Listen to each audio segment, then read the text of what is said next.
Okay, we're recording.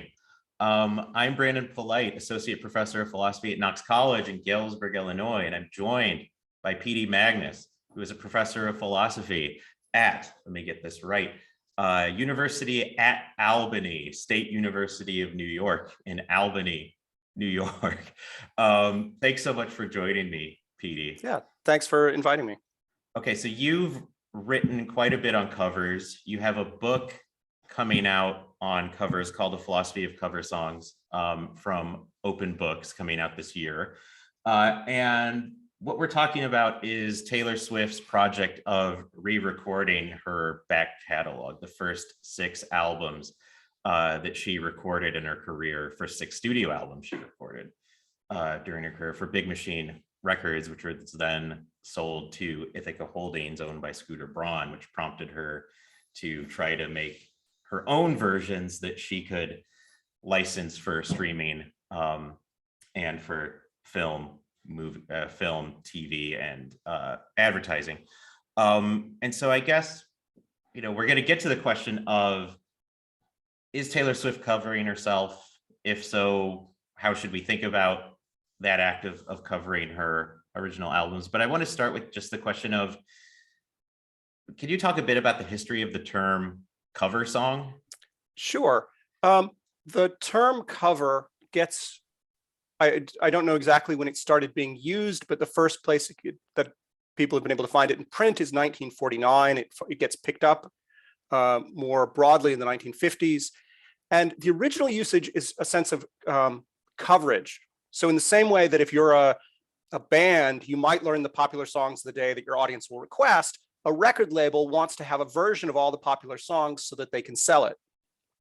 And that's a period of time when record labels aren't necessarily getting widespread national saturated distribution.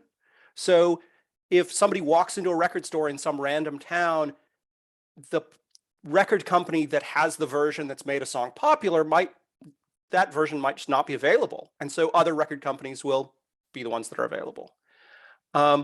So Woolworths, the chain store in the UK, launches its own record label called Embassy Records, where they, in the mid-50s, where they record knockoff versions and sell them cheaper than the original recordings. And these are clearly covers. People refer to them as cover versions. But partly it's about Woolworths being able to do vertical integration in their stores and sell their own records. So it comes to also have a commercial connotation that when you release a cover, you're trying to ride on the commercial success of the original. And in some cases, there were attempts by the cover to outcompete, like to bury the original. And so cover often gets taken to mean cover over, but as near as I can tell, that wasn't the original meaning. It's just that sometimes that's the commercial dynamic, that somebody releases a cover and is able to outcompete the original. But more often, it's just riding on the coattails commercially of the original, that where there's some money thrown at any version of the song, you might as well be there and get some of it. So initially in the mid-1950s, there are news reports that draw a distinction between covering and copying. There's a complaint that some people are publishing copy records that use the very same arrangement and sound as the original, and they distinguish those from covers. Although now we wouldn't make that distinction. Even by the late 50s, that's a distinction that people stopped making. So some covers are just direct, as I'll refer to them later, as they're mimic covers. They're direct attempts to duplicate the sound of an original. So that's a sort of sprint through the history of the word cover. And I think it's so that you could approach it another way, start with a dictionary definition or a standard glossary definition, and then you sort of get into the usual analytic philosophy situation. There are a whole bunch of problems and counterexamples to the standard definition. Rather than talking about those, I'm just going to cut to the upshot of the way I think about covers and say, I don't think it's helpful to try and define what a cover is, because we could make a really precise definition, but it would end up leaving out some things that people ordinarily call covers, counting things that people don't ordinarily call covers. And I don't know that that level of precision, I don't know that it's useful, and I don't know what we get out of it. Because it's not like it's a technical term that we need to do wiring diagrams and we need to wire in a cover as opposed to wiring in something else. There's not, that level of precision doesn't get rewarded. And so my strategy, starting in an earlier paper with my co-authors, Christy McGuire and Kristen Magnus, was just to take what people tend to call covers, whatever audiences and music critics identify as covers, take that class of versions and ask what philosophically interesting things there are to say about that. And that continues to be my strategy in the book. I ultimately don't give a definition, and I think it would be a mistake to sort of force precision on it. Yeah, so you're looking at sort of our folk intuitions or just sort of common practices regarding the things we label covers. Yeah, and not just so say, much okay, those things intuitions, are but covers. yeah, I'm willing to take the extension as the stuff commonly called covers, and then say, what interesting questions come up about those?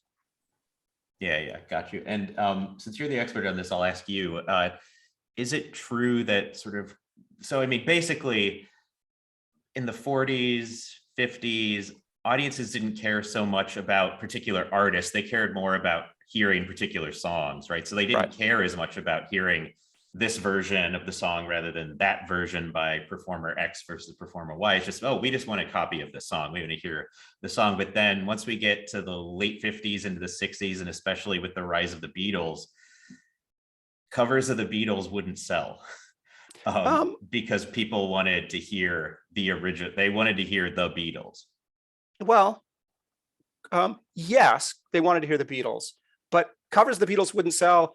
It's a transition. That is, in foreign markets, it was still the case that people were recording sort of localized versions early in the Beatles' career, but later not. So it came to be the case that even foreign, like in Spain, they demand actual Beatles albums. But Embassy Records, and later another record label, Top of the Pops, which also did knockoff mimic covers that sold at low prices, they'd cover the Beatles and people would buy them. There was a period of time where there was a Top of the Pops cover collection, which was the #1 selling album on the Billboard charts. And there were protests from bigger record companies, like more mainstream record companies. And then there was a shakeup in the way they calculated what counted as the best-selling album, and it never happened again. But the point is, these were selling. It's also the case that people still record mimic covers, not necessarily of the Beatles, but of things that are contemporary hits, to put on Spotify, for example, because for something that's got a really huge audience, you can, with some clever search engine optimization, get people to listen to your version, and you can get money out of that.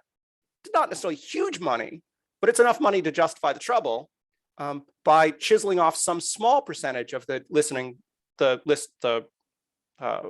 listeners who would have found the original version or who were looking for the original version. Wow. So the practice from the 40s and 50s has sort of reemerged in the digital age. Yeah, I think it, in a sense, never went away. There's this common narrative that with Bob Dylan and with the Beatles, covering ended. But an interesting thing about looking at the music press is that people have been saying covering is over for as long as they've been using the word cover. Like, there are stories from the mid 50s about how people have stopped making covers because it's just a waste, and they've realized that it's a hopeless endeavor. But that's the 50s. That's where the sort of covering was just beginning. So you can find stories like that in the music press every decade. Like, they're always saying, they're always expressing surprise that there are covers and announcing that covering is dead. Awesome. So you've mentioned one concept already, the notion of mimic cover. Can we go into sort of the taxonomy of the kinds of covers there are? Sure. The primary distinction is between mimic covers, which are meant to sound the same as the original, and rendition covers, which are not meant to sound the same. And rendition covers, so that's a binary distinction, right? Either it's meant to sound the same or it's not. Within rendition covers, you can distinguish them as there are sort of straighter rendition covers that sound more like the original than wildly inventive ones that sound very different. And of course, there are different, that's a continuum. Things can be more or less straight or more or less inventive renditions. So the importance of the distinction, at least as my co-authors and as I understand it, is that the reason why it's importantly a binary distinction is that the standard for goodness is different for a mimic cover than for a rendition. A mimic cover respects what Lydia Gore calls the ideal of perfect compliance. A mimic cover is good insofar as it sounds like the original, and it's maximally good if you couldn't tell it apart from the original. A rendition cover, on the other hand, is a complicated thing.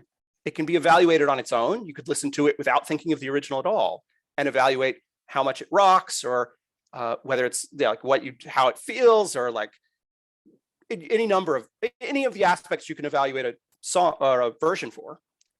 You can also evaluate it in relation to the original. And in relation to the original, similarities can be good or bad. Similarity might make it slavish or unoriginal. On the other hand, similarities might indicate a respect and sensitivity to what it was that made the original great. Differences can obviously be good or bad, depending on whether they work out or not. And both similarities and differences can be thought of in terms of the sound of the rendition or the meaning of the rendition. So some renditions that acoustically sound just very different than the original, nevertheless carry the same meaning because they keep the same lyrics and they keep the same standpoint on those lyrics. Others, which are pretty straight musically, that sound a lot like the original, can mean something very different, either by recontextualizing the lyrics or by making changes to them. So evaluating renditions is a much more complicated thing. Yeah, so I mean, just to throw some examples out, right? There's Hendrix's version of Bob Dylan's All Along the Watchtower, or there's Aretha Franklin's version of Otis Redding's Respect, right? Which deviate musically significantly from the original, right? You know, Hendrix takes sort of a folk rock song and makes it a psychedelic rock song, and Aretha Franklin, you know, sort of keeps within the soul tradition, but alters the lyrics and makes it, you know, from a feminine rather than masculine standpoint. Do you want to like go into some examples? Well, that's an interesting example because Hendrix actually changes a few of the lyrics, and everybody after Hendrix, well, almost everybody after Hendrix covers the Hendrix version. That is, they follow the Hendrix version musically, but they keep the original Dylan lyrics. They don't make the changes to the lyrics that Hendrix made. Similarly, well, I don't know about similarly, but relatedly, the Aretha Franklin version of Respect, almost everybody who covers Respect now is covering the Aretha Franklin version, both in lyrics and musically. Kelly Clarkson's version in her, I think, audition, maybe on TV, I forget. She did one in The Point of Competing, is labeled as a cover of Aretha Franklin. They don't even mention that it's an Otis Redding song. And so it's a standard for people on like American Idol or similar shows, but it's seen as a cover of Aretha Franklin in that context. Yeah, and so in that case, you have cover versions of a version of an original song. So we get multiple layers. Right, you have a cover of a cover. Yeah. That's interesting. So the big distinction then is between mimic covers, as you said, which you know, aim to mimic as closely as possible the sound of the original, such that complete success, a complete and total success in for a mimic cover would be the listener can't tell the difference from the Right. original. Whereas with the rendition covers, too much similarity may be a bad thing, right? And there's a lot of ability to play, right? That you could take a heavy metal song and do a country version, or Right. a polka tune and do like a freeform jazz version or something. Even though there we might not want to say it's a cover, since as you've written elsewhere in the jazz tradition, there aren't exactly covers. Yeah. Right. There's the jazz listeners tend not to call things covers. Yeah. Right. Yeah. And so let's think about what Taylor Swift is doing in terms of the distinction between mimic and rendition covers, right? And so, as you said, that rendition covers can be thought of both in terms of its relationship to the original, but also sort of taken on their own. And with the Aretha Franklin example, a lot of people don't know that's an Otis Redding song, right? They think this is her song, and so they take it on its own terms rather than in relation to the original, which they most likely don't know about, right? How should we think of, or what are ways we could think of what Taylor Swift is doing? Because she's clearly aiming to mimic as closely as possible the sound of the original albums, right? With Fearless, with Red, the two she's released so far, they sound strikingly similar, especially the music. Sort of vocally, there are some, I think, noticeable differences here and there. Right. But musically, they sound almost perfectly like the original. So how should we think of, or what are ways we can think of her versions, the Taylor's versions of, Fearless, of Red, and presumably of the other four remaining? Well, two things to note about the albums before that one is that the albums contain bonus tracks, which were from the time written contemporaneously with the original album, but not released or fully recorded. And those are just original songs from an earlier time. I think there's no question of those. No one would think of those as covers because there's not something for them to be covering. The other tracks are intended to function the way covers do commercially. They're intended to earn royalty money, which would have gone to the original, which would otherwise go to the originals. They're intended to give her control over commercial and movie use. So it's a version where she controls the rights to it, which is what people try to accomplish with covers. So in that respect, it's cover-like. And because I don't have a definition of cover, I can't say they aren't covers. If someone wants to call them covers, that seems fine. If someone wants to say that you can't cover yourself, that she can't, because she's the original artist and the new recording artist, they aren't covers, that's also fine. By not giving a definition, I escape needing to give an answer as to whether they're covers. But you're right that we can apply the mimic rendition distinction regardless. I just think it was helpful to point out that functionally, they're functioning a lot like covers do. And it seems to me that they're mimics. They're more determined and systematic. The comparison case would be when Def Leppard re-recorded several tracks, when Arm Wrestling with their label about rights, they referred to their versions as forgeries and deliberately attempted to get the vocal style the same. So the singer did vocal exercises to try and sound like his younger self. Clearly, the instrumentation, the musical aspects, the production of Taylor's versions are very much are meant to echo as much as possible the original. What do we make of the fact that the vocal is different? Some commentators that I've read, some critics, have made a lot out of it, have called it more mature and sounds so much better and whatever. How much of it's just she's older, and unlike Def Leppard, she doesn't need to try and sound like her younger self. She can just be 30-something like giant in the recording industry, and that's fine. So how much is the difference in vocal quality a concession to the fact that she's older now? In which case, it just is a mimic cover. The intention was to go in and make things that sound like the originals.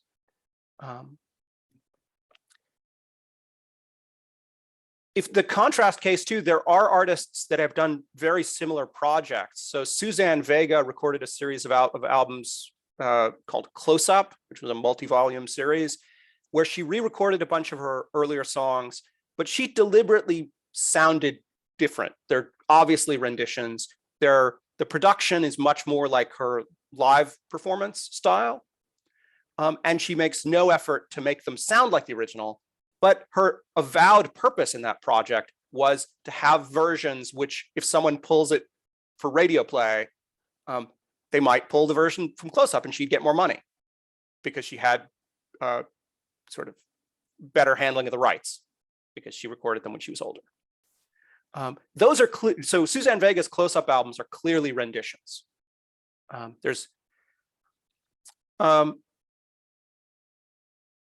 So with respect to intention, it seems to me Taylor's versions are mimics. However, you might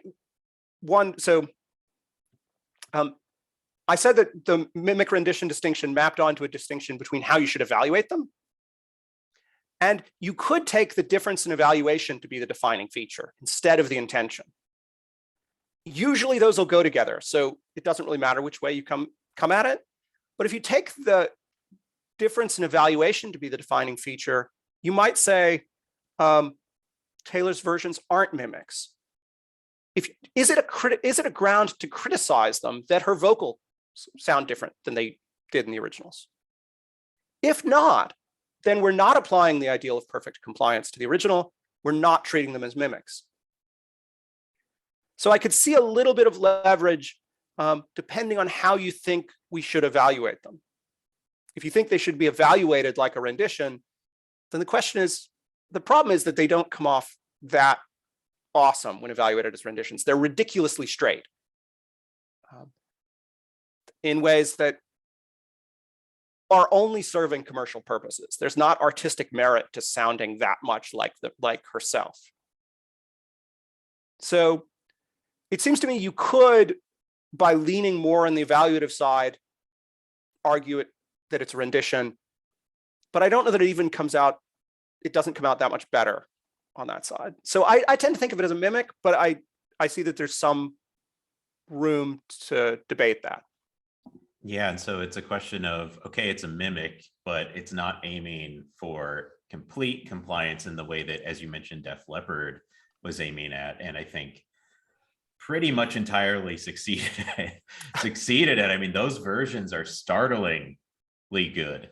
And I mean, I know you know this, but there are like YouTube videos where like someone is cut between the two tracks, right? I don't know if I've seen that actually, but okay, I can send those to you. I can post, I can put them in the description of this Cool. video too. Yeah. But like Pour Some Sugar on Me, like the 1984 version or whatever versus the 2012 version where, some YouTuber is like cut and spliced, like, 5 seconds here, 5 seconds there, 5 seconds there. And the experience is essentially seamless. Or at least practically, if not essentially seamless. Right. And some fans have done that with Taylor's versions in the originals. It's just that they're not as good as the Def Leppard one in terms of how they were spliced together. Particularly in terms of volume, right? Like the newer ones are just louder, and so it's like someone needs to do a better job of someone needs to do a better job of audio editing to sort of do this. But yeah, go for it. I think so. If you were just going to drop me in the middle of a track from the original albums or from Taylor's versions, I would be hard pressed to tell the difference, though. If you were just going to give me randomizer run through, like give me 30 seconds of audio, quick guess, I doubt I would do much better than Chance. It's possible. So partly the commercial angle.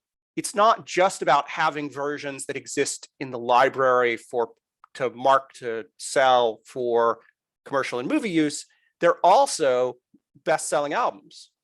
So arguably she has to give something to the diehard fan who's going to buy it anyway.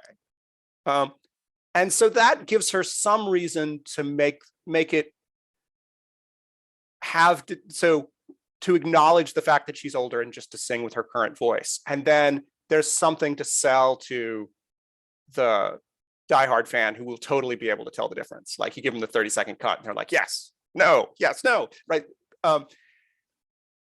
I still think by and large, they're mimics. By and large, they're meant to cover over the original as much as possible commercially. But like adding the bonus content, having a little bit of acoustic difference might be a way of trying to also include the fans who already own all the original albums.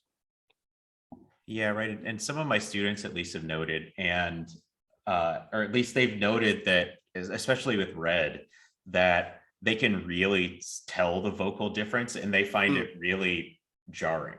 That, they grew up with these albums, right? These are like 18, 19, 20-year-olds who grew up, Sure. With her albums and listening to these songs over and over and over. And then they hear the new ones, are like, it's sort of uncanny valley style. Especially, you said especially with Red. Yeah. I wonder if that's something they'll dial back then. So if Fearless was closer to the original, Red was further out. If the next one gets released closer to the produced, so that the audio sound, the vocals sound closer to the originals. Yeah, and so there's a question too, I think, of there's a couple questions. One is, how much is just the fact that they know it's a different song, right? It's a different, it's a new version, is driving the, right. Oh, I could tell the difference, right? Because I know, whereas if the song were just to appear on a Spotify, playlist, or, show up randomly in the radio, would they be able to tell the difference? I don't know, right? So their expectations are primed by the fact that they know it's Taylor's version. And so that's one issue. And I think that another issue, which I think may be more philosophically interesting, is the audience for these things, right? There are probably multiple audiences for these things, right? As you said, there's the diehard fans who are buying this because she's putting it out. Both of these re-recordings went to #1, which is probably the first time that's happened. At least, with respect to an artist re-recording their own stuff, I doubt Susan Vega's stuff went to. Oh no, yeah, it didn't. Yeah. If it charted, hopefully it charted. So there's an audience who's sort of diehards, and maybe they're looking for those slight vocal deviations, and so they're sort of on the lookout for the differences. But then there's sort of just the casual listener who, like, yeah, I'm familiar with this, and if I hear Fearless or Love Story, in a movie, like, oh yeah, that takes me back to 2008, right? But right, yeah. So there seems to be two different ways for the audience to appreciate and receive these things, right? As just substitutions for covering over the originals, and then as sort of distinctive works of art with their own aesthetic properties that they can sort of evaluate and appreciate independently or derivatively upon their appreciation of the original. Right. Yeah, so Taylor Swift did say, and this is just a quote from her about the Fearless release, "I think that I tried to keep it as close to the original as possible." And obviously they could have gotten closer. They could have manipulated her voice to sound more like the younger voice, which, she's sufficiently a heavyweight. She might have just decided, no, you're not going to manipulate my voice to make me sound like a younger me. I get to be the old established heavyweight in the field, rather than the same person who was manipulated 15 years ago. But yeah, so I think it's complicated to think about what the difference in sound is. In a way, even if it were a mimic cover that was meant to sound exactly the same, it's not clear whether there aren't other ways to think about it besides just judging it according to the ideal of perfect compliance. Maybe this is a point to transition to talking about a third class of covers. In the 2013 paper with my co-authors, we distinguished referential covers as a third kind of cover. Now I just tend to think about them as a kind of cover which can cross-cut mimic and renditions. Almost all referential covers are renditions, but that's a slight terminological difference in the way I think about it now. The core idea is the same, that a referential cover is a cover that's about the earlier version. So a really clear case. You mentioned that in jazz, people don't recognize things as covers. In jazz with vocals, they sometimes do. And in popular music, like jazz, pop, boundary stuff, they do. So here's a really clear case. If we take it as a cover, Ella Fitzgerald singing Mac the Knife. She improvises a verse that's about Bobby Darin and Louis Armstrong and what their versions were like, and how she, Ella Fitzgerald, and her band are making a mess of the same song that Bobby Darin and Louis Armstrong had made famous. Like, she explicitly calls them out. In one version, she does like a scat impersonation of Louis Armstrong. So she's clearly saying, she's using their names, which is why I think it's just the clearest version I have of a referential cover. There are lots of other covers where they're like that, where verses end up being about the artist and the version that somebody's covering. But in any case, to take the Ella Fitzgerald version, you don't understand the verse about Bobby Darin and Louis Armstrong if you don't understand who Darin and Armstrong are. And so Theodore Graysick and Michael Rings have argued that a lot of covers are referential in that same way, but without including any extra lyrics. They call these saturated allusions, where the whole version is a reference to the earlier version. Like the whole performance is a reference to the earlier track, without any explicit mention that that's what's going on. And so once you allow for that notion, that possibility of saturated allusion, maybe even a mimic could be a referential in this way. That's why I now let the category crosscut, because you could have something that sounds exactly the same, but is meant to be about the earlier version.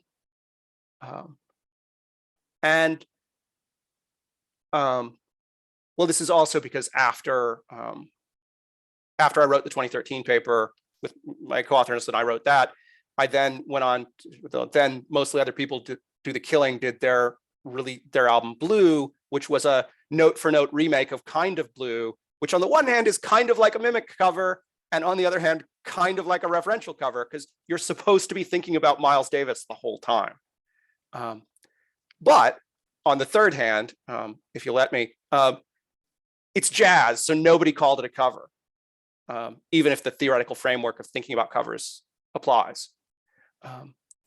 But with Ella Fitzgerald, it's a popular, it was a pop album, like it crosses over to the pop charts. So Mac the Knife is something that does get called a cover, her version of Mac the Knife. So anyway, so the extent to which you can appreciate a referential cover on its own is a point of some contention. Back in the 2013 paper, my co-authors and I said you couldn't. The only way you could appreciate the referential cover was in relation to the original. That's the line taken also by Graysick and Rings. I now think that's wrong. In a new forthcoming paper with the same, well, with a larger group of co-authors, so Christy McGuire and Kristen Magnus and Ron McClamrock, we argue that you can still appreciate a referential cover as its own thing on its own. So you can sort of, you can just appreciate the beauty of Ella's Mac the Knife without relation to Bobby Darin or Louis Armstrong, or you can think of it in relation to Darin and Armstrong. That argument, a similar argument occurs in my book, because I wrote the book after this forthcoming paper. But so, sorry, all of that was like theoretical payload. The upshot of it is the question we end up with is, should we think of Taylor's versions as referential? Partly for the reasons that you've mentioned, like lots of people even people who won't be able to tell the difference will know that Taylor's versions are new things and will be thinking of them in relation to the original. So is that part of their artistic content, their reference to the earlier? Yeah, and I think on earlier that, versions. you know, she doesn't add verses to make them about the original songs in the way that Ella Fitzgerald does. Right. But it's not nearly as clear cut. it's not like that. But the titles of every album and every track have Taylor's version in parentheses, right? And so, you know, it's both sort of staking out ownership, is these are the ones that I own, so these are the ones you should listen to because these are the ones I make money for and they don't, right? But it is also a way of like distinguishing it, right, for the listener, and maybe that has some sort of, you know, aesthetic upshot in terms of the content, right? That in a sense, these are now about the originals, perhaps. I don't know. Yeah, I mean, I don't have a strong opinion about this. I don't how either. we carve artistic content separate from commercial content. Like, I think there's clearly a motive to label them as Taylor's versions so that people searching for them and knowing what they're searching for will be able to find them. And to bring to the foreground the fact that this is not just the original version. There's clearly a commercial motivation for that. The whole project is motivated for commercial reasons. Does that make it part of the artistic content of the version? Maybe. If it does, so let's suppose it does for a second. If it does, then you might say you really can't understand the Taylor's versions without thinking of them in relation to the original. Because even though I think lots of referential covers can be appreciated in both ways, there are some versions where you just shouldn't be listening to them not in relation to the original. And I think that collapse. So the thought that you can listen to them on their own or in relation to the original is what I call the two-mode account of appreciating renditions. It's not a super fancy name, but that's what I've gone with.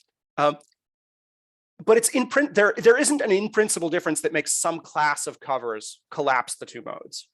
Nevertheless, there are some covers that are really only rewarding to appreciate in one mode or the other, and some covers which you'll be misled by trying to appreciate them in one of the modes, and not the other. So, but this doesn't map on the covers that are like that aren't just referential covers. The referential cover non-referential distinction doesn't capture the best one mode can be appreciated in two modes distinction. And an example I use in the book is Eric Clapton's cover of I Shot the Sheriff. There's this sort of laughably bad capsule review of it in Billboard, in which they describe it as having the Latino percussiveness of the Cisco Kid. So what anybody who knows the Bob Marley version will recognize as sort of the reggae spillover, like reggae filtered through UK guitar rock, gets parsed to the people at Billboard listening to it and reviewing it as Latino percussiveness of the Cisco Kid. That just means, I think that's a case where not considering it in relation to the original leads to an impoverished appreciation for the version. Notice it's not referential on Graysick's account because it's not a reference, not an allusion to Marley. It's just its own version of the same song. But it's a case where really you should be considering it. If you want to appreciate it, you really should be considering it in relation to the original, or you say stupid things. So there are cases where one mode of appreciation collapses. So sorry, again, theoretical payload. Yeah. To bring that back to Taylor Swift, if we understand them as the reference to the original as part of the artistic content of the versions, then you might think understanding that is crucial to actually appreciating them. because they're mimic covers, really you're not appreciating the new version unless you appreciate that the new version is an echo of this earlier version, in part of her project to, say, fight patriarchy.